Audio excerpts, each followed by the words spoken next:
भाई पुछते हैं कि यार फिल्म केड़ी इस्तेमाल करनी चाहिए है, तो असी करते हैं हाई ग्रोनिंग एपीलैक की। तुसी किहड़ा ना ये फिल्म इस्तेमाल करनी है। लो जी आका भाई बनाओ फिल्म, बनाओ फिल्म तैयार करो।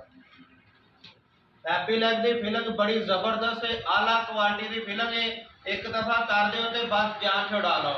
बेहतरीन फिल्म है। फिल्म एक दफा ही होती है, बार बार नहीं होती। तो बेहतर है कि असी अच्छी फिल्म करिए, एक दफा ही करिए। बार बार फिल्म करने का फायदा नहीं था जी, क्योंकि एक दफा ग्रोनिंग करो, अच्छी लैके करो और बेहतरीन तरीके के नाल करो। असी हम ग्रोनिंग बना। लो जी फिल्म साड़ी तैयार हो गई है, तो असी इनू करते हैं दर्जा फिल्म। हेलो जी।